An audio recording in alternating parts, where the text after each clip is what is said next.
A paz do Senhor Jesus Cristo, queridos irmãos.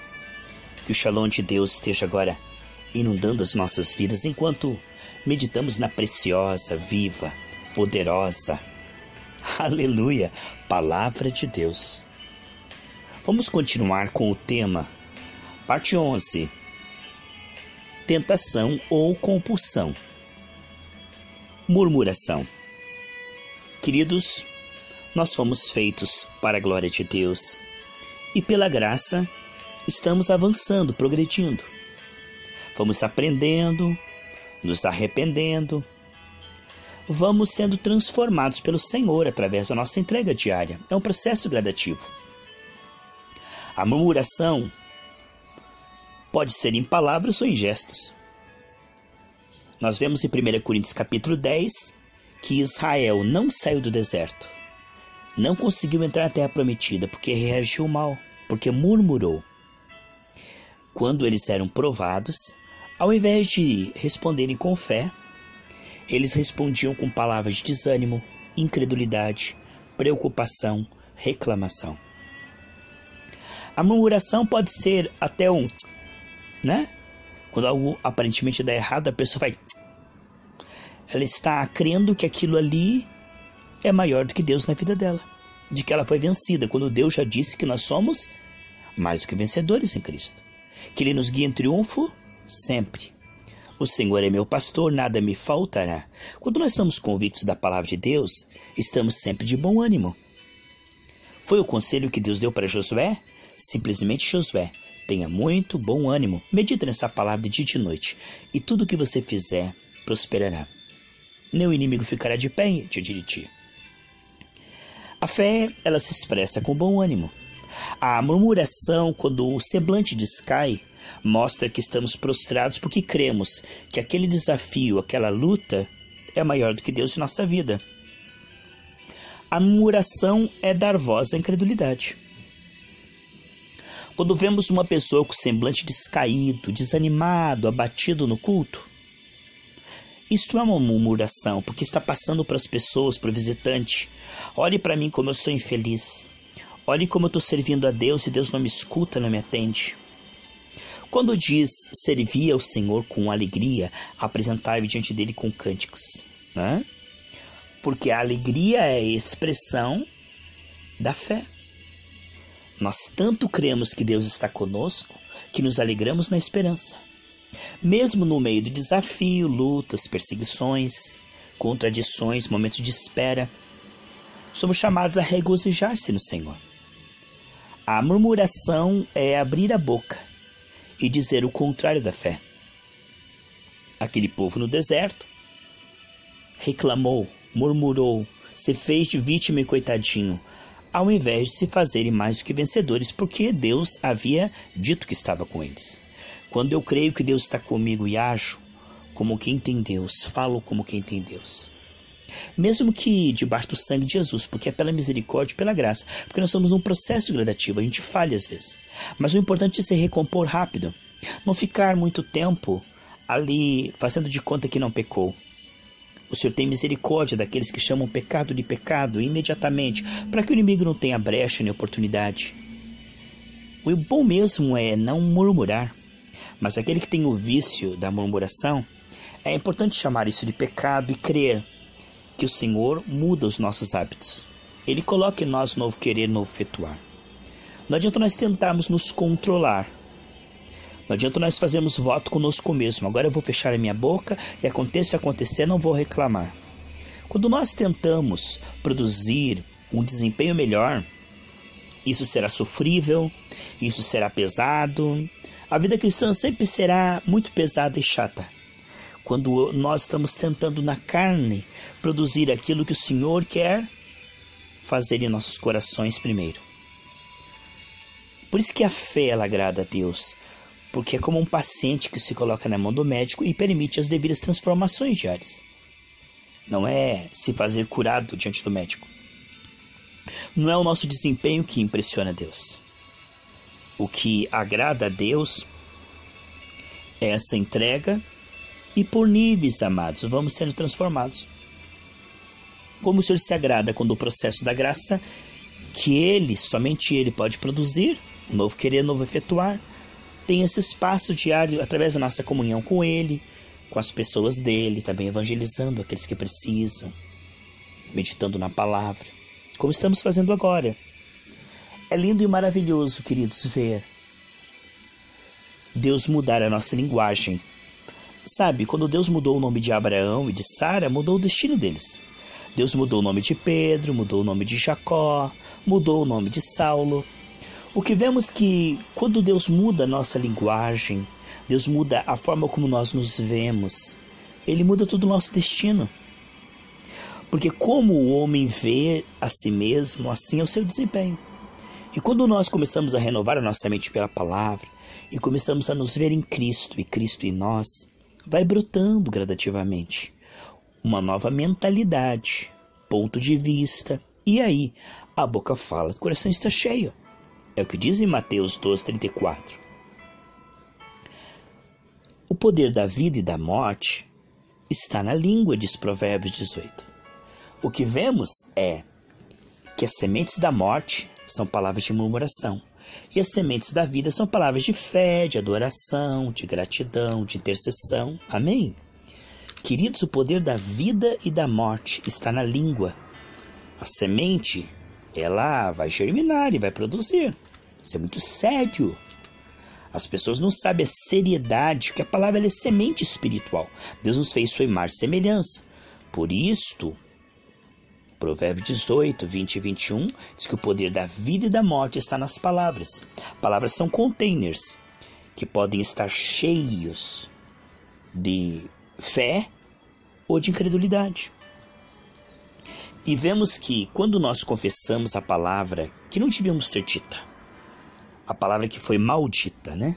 Ela devia ser uma e foi outra. Foi uma palavra má colocada, mal colocada, maldita.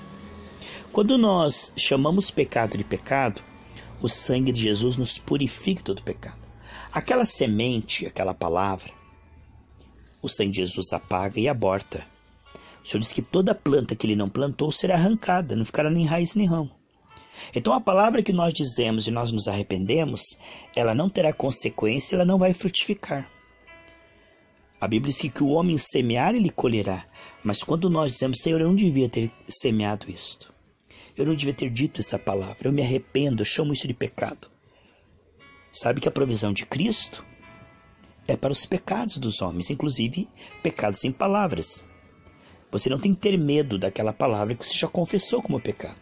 Pastor, e se eu não me lembro, se eu falei e dei ilegalidade? O Salmo 19 diz, Senhor, perdoa-me daqueles pecados que eu não estou percebendo. Guarda-me da soberba de não me humilhar diante de Ti e não confessar. Por causa da soberba eu não percebi, Pai, me perdoa. Então o Salmo 19, 13 e 14, ele pede para Deus perdoar os pecados que ele não tem percebido. Isso é muito importante, queridos. Pecados que ele fez e que quem sabe está ali brotando, germinando. Mas assim que nós nos entregamos a Deus, Deus age. Eis o Cordeiro de Deus que tira todo o pecado do mundo. Se confessarmos, Ele não só perdoa, mas nos purifica. E essa purificação, ela é completa. Nós não podemos diminuir o sacrifício de Cristo dizendo que Ele perdoa, mas tem consequências. Isso é a mesma coisa que dizer que o sangue de Jesus não pagou. Se Ele pagou, nós não temos que pagar, porque por isso Ele morreu na cruz sendo inocente. Ele não morreu pelos pecados dele, mas pelos nossos.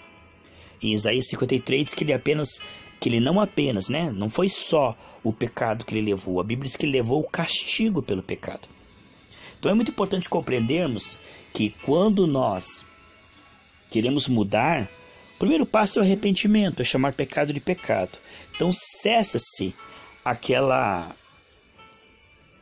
semente que estava germinando, aquela colheita que estava ali, vindo. A pessoa chama o pecado de pecado, não vai ter aquela colheita. E por outro lado, nós vamos ter agora uma nova colheita, porque nós vamos começar a semear no Espírito. As sementes antigas foram abortadas, queimadas, destruídas pelo sangue de Jesus, e agora nós começamos uma nova linguagem, semear no Espírito, como diz Gálatas 6, 9, 10, que se nós não pararmos, nós vamos ter uma grande colheita.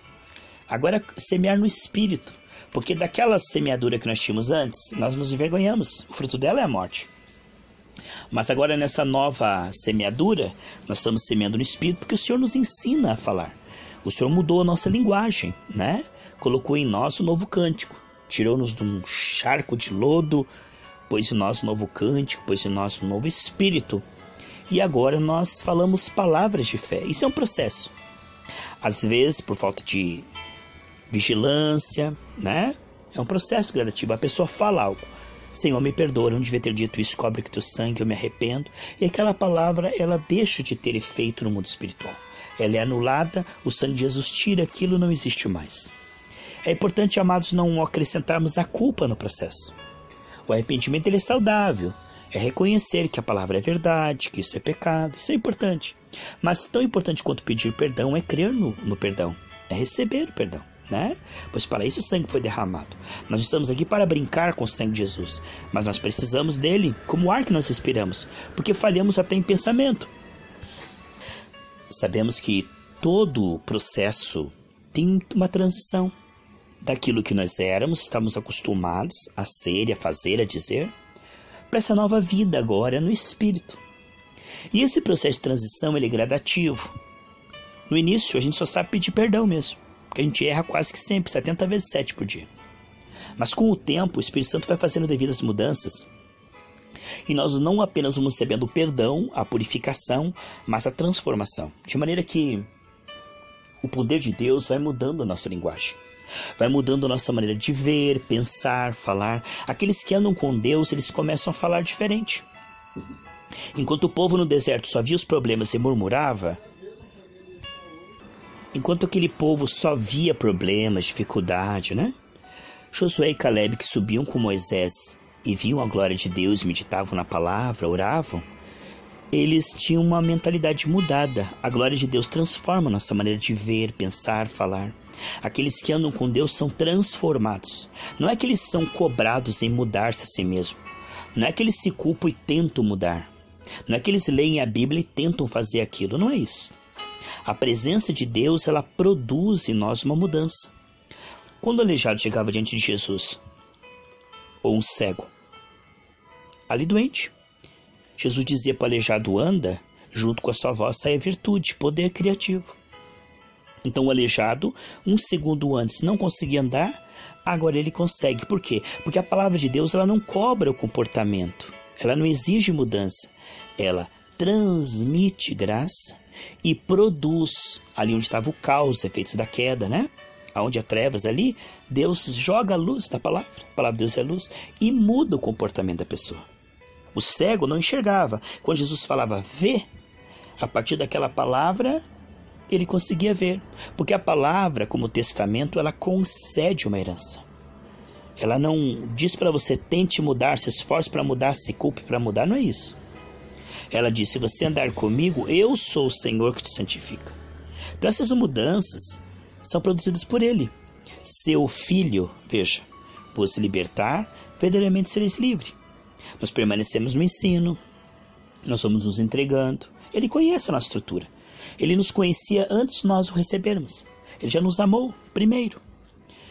Ele nos amou quando nós estávamos afundados em delitos e pecados. Quanto mais agora que somos filhos, estamos com sinceridade nos entregando a Ele. Mesmo que o início seja precário, não pense que Deus te despreza. Ele nunca te rejeita. Ele diz: aquele que vem a mim, de maneira alguma lanço fora. É importante compreender que, desde a queda, o homem tem uma linguagem de acordo com a queda. Agora, essa nova linguagem é um milagre. Pensar diferente, sentir diferente, falar diferente é o que Deus quer produzir em mim e você. Aqui está. Saímos da dimensão da alma para a dimensão do espírito, da dimensão da mentira, de viver por vista, para a dimensão do ver, ouvir e falar a verdade no espírito. Eu me uno a você em oração agora, concordo, que você seja cheio do Espírito Santo. Que a graça possa produzir em sua vida mudanças nesse dia. E que a tua linguagem possa ser agradável a Deus, como disse o salmista. Que as meditações dentro do meu coração, no oculto do meu coração, e as palavras da minha boca sejam agradáveis diante de ti, ó Deus. O salmista diz isso no Salmo 19, e eu e você também dizemos agora. pela fé, no nome do Senhor Jesus. Amém. Amém, Jesus.